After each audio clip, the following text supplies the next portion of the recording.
നമുക്ക് വളരെ ടേസ്റ്റിയായ bread omelette എങ്ങനെ തയ്യാറാക്കുന്നതെന്ന് നോക്കാം. അപ്പോൾ അതിനുവേണ്ടി ഒരു പാനിലേക്ക് ബട്ടറാണ് ചേർത്തിരിക്കുന്നത്. അതിനുശേഷം ഒരു വലിയൊരു തക്കാളി നന്നായി പഴുത്തിട്ടുള്ളത് വട്ടത്തിൽ കട്ട് ചെയ്താണ് ചേർക്കുന്നത്. ഞാനിവിടെ ഇപ്പോൾ 5 പീസാണ് എടുത്തിരിക്കുന്നത്. ഈ തക്കാളി ചെറുതായിട്ട് കനം കുറച്ചിട്ടാണ് കട്ട് ചെയ്തെടുക്കേണ്ടത്, അല്ലെങ്കിൽ തിരിച്ചിടുമ്പോൾ പൊട്ടിപ്പോകുന്നതാണ്. ഇനി ഒരു സൈഡ് വെന്ത് കഴിയുമ്പോൾ മറുവശത്തേക്ക് എല്ലാ തക്കാളിനെയും തിരിച്ചിടാം. തക്കാളി എടുക്കുന്ന സമയത്ത് പുളി കുറവുള്ളതും അതുപോലെ തന്നെ നന്നായി പഴുത്തിട്ടുള്ള തക്കാളിയും വേണം എടുക്കാൻ. 1-2 പ്രാവശ്യം തിരിച്ച് മറിച്ചിട്ട് നമ്മുടെ തക്കാളിയിൽ നിന്ന് വേവിച്ചെടുക്കാം. ഇനി ഒരു ബൗളിലേക്ക് ഒരു സവാള പൊടിയായി അരിഞ്ഞാണ് ചേർക്കുന്നത്. പിന്നെ ചേർക്കുന്നത് 2 പച്ചമുളക് വട്ടത്തിൽ കട്ട് ചെയ്തത്. പിന്നെ ഇതിലേക്ക് ചേർക്കേണ്ടത് 2 മുട്ടയാണ്. അതിനുശേഷം പിന്നെ ഇതിലേക്ക് കുരുമുളക് പൊടിയും അതുപോലെ തന്നെ ഉപ്പും ചേർക്കാം. അതിനുശേഷം നന്നായി ഒന്ന് പതപ്പിച്ചെടുക്കാം. ഈ മുട്ടക്കൂട്ട് നമുക്കിനി ടോസ്റ്റ് ചെയ്ത് വെച്ചിട്ടുള്ള ടൊമാറ്റോൻ്റെ മുകളിലാണ് ചേർക്കേണ്ടത്.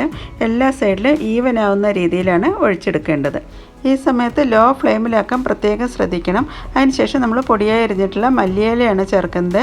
അത് സ്പ്രെഡ് ചെയ്ത ശേഷം പിന്നെ നമ്മൾ എടുത്തിരിക്കുന്ന ബ്രെഡാണ് അതിൻ്റെ മുകളിൽ വെച്ച ശേഷം അടച്ച് വെച്ചിട്ടാണ് വേവിച്ചെടുക്കുന്നത്. അങ്ങനെ ഒരു സൈഡ് വെന്ത് കഴിയുമ്പോൾ നമുക്കിനി തിരിച്ചിടാം.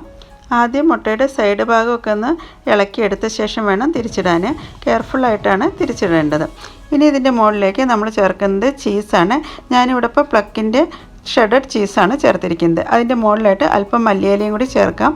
ഇനി അടച്ച് വെച്ച് ചീസൊക്കെ നന്നായി മെൽറ്റ് ആവുന്ന വരെയാണ് കുക്ക് ചെയ്തെടുക്കേണ്ടത്. അങ്ങനത്തെ വളരെ ടേസ്റ്റി ആയിട്ടുള്ള ബ്രെഡ് ഓംലെറ്റാണ് തയ്യാറാക്കിയിരിക്കുന്നത്.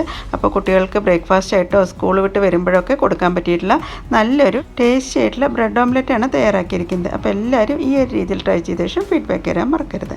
താങ്ക്